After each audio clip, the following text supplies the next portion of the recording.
अस्सलाम वालेकुम, मैं हूं रज़ा मेकियान। आप देख रहे हैं IR की न्यूज़। आइए जानते हैं आज की कुछ अहम अपडेट सदीक जान साहब से। तहरीक तहफ़्फ़ुज़ पाकिस्तान ने अहम तरीन इजलास अपना तलब कर लिया है और आज आप कह सकते हैं कि अल्लामा राजा नासिर अब्बास साहब और महमूद हसन चिकज़ई साहब ने इत्माम हुज्जत तमाम कर दी है। उसकी वजह क्या है? देखें, अल्लामा राजा नासिर अब्बास साहब और महमूद हसन चिकज़ई साहब जो हैं वो बार बार मौजूदा हुकूमत को ये कहते रहे कि हम जानते हैं कि आप फॉर्म 47 वाले हैं, हम जानते हैं कि आप जाली हुक्मरान हैं, लेकिन हम फिर भी आपसे बात करना चाहते हैं। हुआ ये कि जब इमरान खान साहब की बहनों की मुलाकात इमरान खान साहब से नहीं हो रही थी, तो महमूद हसन चिकज़ई साहब ने अरकान असम्बली को स्पीकर अयाज सादी के पास भेजा। उन्होंने 3-4 चक्कर लगाए और उन्होंने कहा कि हमें चिकज़ई साहब का हुक्म ये है कि हम आपसे बात करें, हम पॉलिटिशियन से बात करना चाहते हैं, हम इस्टेब्लिशमेंट से बात नहीं करना चाहते, तो हम आपसे बात करना चाहते हैं कि मेहरबानी करें इमरान खान की उनकी बहनों से मुलाकात करवा दें। 4-5 चक्कर लगाने के बाद बिलाखिर नून लीग के 2 अहम तरीन रहनुमाओं ने कहा कि हम आपको उन्होंने इस्टेब्लिशमेंट की एक शख्सियत का कहा कि हम आपको उनसे टाइम ले देते हैं, आप उनके पास जाएं और आप उनसे जाके बात करें, हमारे बस में कुछ नहीं है। तो फिर उसके बाद अल्लामा राजा नासिर अब्बास साहब ने और महमूद हसन चिकज़ई साहब ने कहा कि अगर हमने इस्टेब्लिशमेंट से जाके बात करनी है तो हम जिस शख्सियत का आप कह रहे हैं उनसे ऊपर की शख्सियत के साथ हम मुलाकात कर सकते हैं और ज़बरदस्त अंदाज से बात कर सकते हैं। हम तो सिर्फ ये चाहते हैं कि हम आपसे ही बात करें, गो कि आप जाली हैं, लेकिन हम फिर भी पॉलिटिकल लोगों से बात करना चाहते हैं। लेकिन खैर अब नजर ये आ रहा है कि पस पर्दा जितनी भी कोशिशें थी वो नाकाम हो गई हैं और हुकूमत किसी बात पे नहीं आ रही। और अब इसमें हुआ ये है कि आज अल्लामा राजा नासिर अब्बास साहब ने सेनेट में जो खिताब किया है, वैसे तो वो पूरा खिताब सुनने वाला है, उसके बस 2-3 मिनट में कुछ पॉइंट्स मैं आपके सामने रख देता हूँ और उसके बाद मैं आपको ये बता दूं कि चिकज़ई साहब ने भी आज हुकूमत को 72 घंटे का अल्टीमेटम दे दिया है और उन्होंने कहा है कि हमने अपना इजलास बुला लिया है, आपके पास 72 घंटे का टाइम है, हुकूमत 72 घंटों में हमें बता दे कि आपने इमरान खान की फैमिली से मुलाकात के मामले में क्या करना है, आपने इमरान खान के इलाज के मामले में क्या करना है, और अगर आपने ये ना किया तो सोमवार से हम असम्बली का इजलास नहीं चलने देंगे, सेनेट का इजलास नहीं चलने देंगे और हम जो भी करेंगे तो उसके जिम्मेदार हम नहीं होंगे। इससे पहले चिकज़ई साहब ने बहुत सख्त गुफ्तगू की और उन्होंने कहा कि इस वक्त पाकिस्तान मुतहम्मिल नहीं हो सकता कि हम लोगों को सड़कों पर ले आएं, क्योंकि लोगों को हम सड़कों पर ले तो आएंगे, हमारे लिए लाना मुश्किल नहीं है, लेकिन फिर लोग आउट ऑफ कंट्रोल होंगे, कुछ भी होगा तो उसके जिम्मेदार हम नहीं होंगे, क्योंकि इस वक्त हालात उस नैज पे पहुंच गए हैं। देखें, इस वक्त हुकूमत बहुत ही वल्नरेबल हो गई है, इस वक्त हुकूमत बहुत ही कमजोर हो चुकी है और ये मैं कोई हवा में बात नहीं कर रहा। आप देखें ना इस वक्त सूरत हाल क्या है।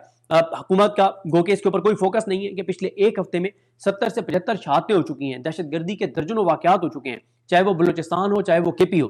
फिर इसी तरह से अफगानिस्तान के साथ हम हालत जंग में हैं। ईरान के अंदर इस वक्त भी सूरत हाल बड़ी ख़राब है, ईरान और अमरीका के दरमियान। फिर अमराए हुर्मुज़ बंद होने की वजह से जो एक महंगाई का तूफान है, जो ओवरऑल पूरी दुनिया की मुशीयत डिस्टर्ब हो रही है, और हमारी हुकूमत तो जो है वो इतनी उसका असर नहीं है अमराए हुर्मुज़ के बंद होने का, जितना ये अपनी दिहाड़ियां लगा रहे हैं और जो ये टैक्स कलेक्ट नहीं कर सके तो वो आवाम के खून पसीने की कमाई से ये जो है वो निकाल रहे हैं। फिर इसी तरह से भारत के अंदर बहुत मूवमेंट है, भारत तैयारियां कर रहा है। फिर इसी तरह से आप अमेरिका के अंदर देखें, पाकिस्तान के खिलाफ लॉबिंग शुरू हो गई है, अमेरिकी मीडिया पाकिस्तान के हवाले से फेक खबरें दे रहा है। फिर नेतन्याहू जो है वो इंटरव्यू देता है और उसमें वो पाकिस्तान के खिलाफ बात करता है। अमेरिका के अंदर एक कमेटी के अंदर वहां के सेनेटर जो है वो पाकिस्तान के हवाले से प्रोपिगेशन करते हैं और सख्त सवाल जो है वो करते हैं। तो एक ऐसी सूरत हाल के अंदर फिर पाकिस्तान के अंदर इकोनॉमी की आप सूरत हाल देख लें कि अब क्योंकि फाइनेंशियल ईयर कंप्लीट हो रहा है, 30 जून को फाइनेंशियल ईयर जो है वो 30 जून को होता है, 30 मई को होता है, यानी मई के एंड में होता है, फिर 1 जून से ज़ाहिर है या 1 जुलाई से होता है, 1 जुलाई से होता है नया फाइनेंशियल ईयर। लेकिन होता यह है कि मई के महीने के अंदर अंदर रिपोर्ट्स जो हैं वो सबमिट होना शुरू हो जाती हैं, पब्लिक होना शुरू हो जाती हैं कि पिछले साल में मुआशी कारकर्दगी क्या रही। पिछले 2 दिन से जितनी भी रिपोर्ट्स आ रही हैं, हुकूमत खुद जो जारी कर रही है, हुकूमत के अपने इदारे जो जारी कर रहे हैं, वो हुकूमत के खिलाफ एक FIR है, वो हुकूमत के खिलाफ एक चार्जशीट है। हुकूमत पिछले 1 साल में अपना कोई भी तय करदा, अपना कोई भी मुकर्रर करदा एक भी अपना टारगेट अचीव नहीं कर सकी।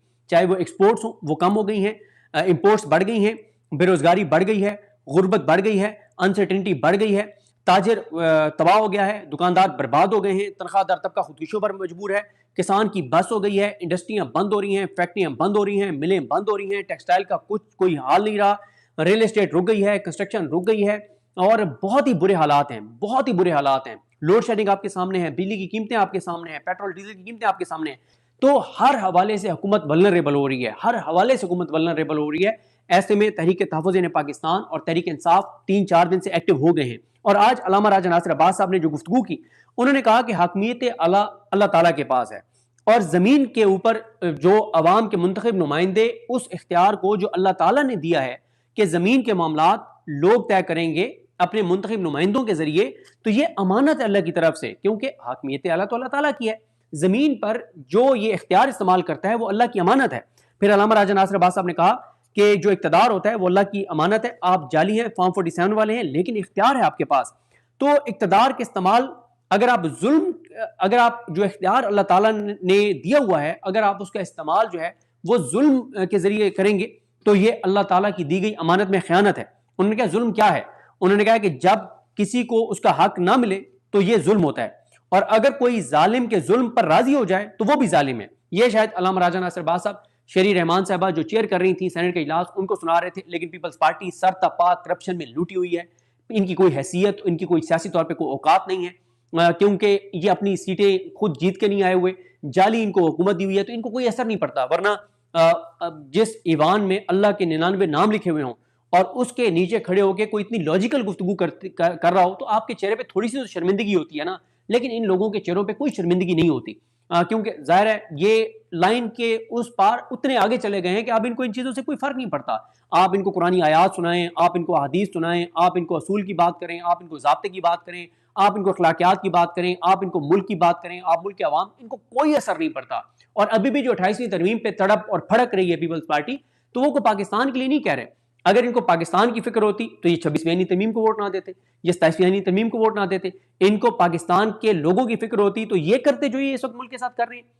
ان کو مسئلہ اپنی ذات کا، یہ تڑپ اور پھڑک اس لیے رہے ہیں کہ اگر NFC کے تحت شیئر پیپلز پارٹی سندھ حکومت کا سندھ کا کم ہو گیا تو کرپشن اور لوٹ مار کم ہو جائے گی، صوبے زیادہ بن گئے تو کرپشن اور لوٹ مار میں فرق آ جائے گا. یہ ان کو مسئلہ ہے. پھر علامہ راجہ ناصر عباس صاحب نے کہا کہ اللہ حکم دیتا ہے، اللہ تعالیٰ حکم دیتا ہے کہ ظالموں کے ساتھ دشمنی کرو اور مظلوم کا ساتھ دو، یہ اللہ تعالیٰ حکم دیتا ہے. پھر انہوں نے علامہ راجہ ناصر عباس صاحب نے سوال کیا شیری رحمان سے اور حکومتی بینچوں پہ بیٹھے ہوئے لوگوں سے کہ کیا جو کچھ آپ اس وقت کر رہے ہیں کیا اس سے اللہ تعالیٰ راضی ہوگا آپ سے، یا اللہ تعالیٰ آپ سے ناراض ہوگا؟ لوگوں کی مشکلات بڑھ رہی ہیں یا کم ہو رہی ہیں؟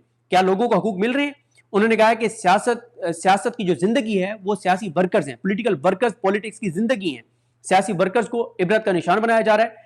انہوں نے کہا جب ہم بار بار مذاکرات کی بات کرتے ہیں تو سمجھا جاتا ہے کہ اب یہ ہمیں لگتا ہے کہ شاید آپ سمجھتے ہیں کہ یہ ہماری کمزوری ہے. نہیں، ہم ملک کی خاطر کہہ رہے ہیں کہ ہم چیزوں کو اس طرف نہیں لے کر جانا چاہتے. پہلے ملک کے حالات خراب ہیں، ملک کا استحکام، بقا، سلامتی خطرے میں پڑی ہوئی ہے، تو ہم اس لیے مذاکرات کی بات کرتے ہیں. اس کو ہماری کمزوری مت سمجھو. انہوں نے کہا کہ اللہ ظالموں سے انتقام ضرور لیتا ہے. اور انہوں نے کہا اس وقت طاقت کس کے پاس ہے؟ انہوں نے سوال کیا حکومت سے. انہوں نے کہا طاقت کس کے پاس ہے؟ آپ کو بھی پتہ ہے، ہمیں بھی پتہ ہے. حکومت کیوں اتنی پیرالائز ہے؟ انہوں نے کہا کہ میں حامد رضا صاحب سے ملنے کی کوشش کی، مجھے نہیں ملنے دیا گیا صاحبزادہ حامد رضا صاحب سے جیل کے اندر فیصل آباد.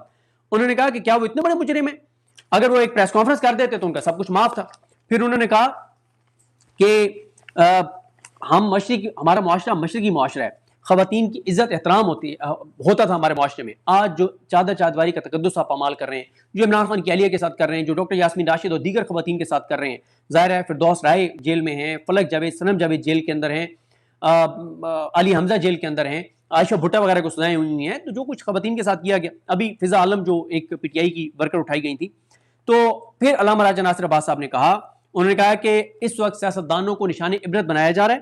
میں آپ کو کہتا ہوں کہ اس نیٹ پہ چیزوں کو نہ لے کر جائیں کہ کل کو سب کے ہاتھ سے معاملات نکل جائیں. تو ناظرین، یہ تھی آج کی اہم اپڈیٹس جو آپ نے جانی صدیق جان کی زبانی.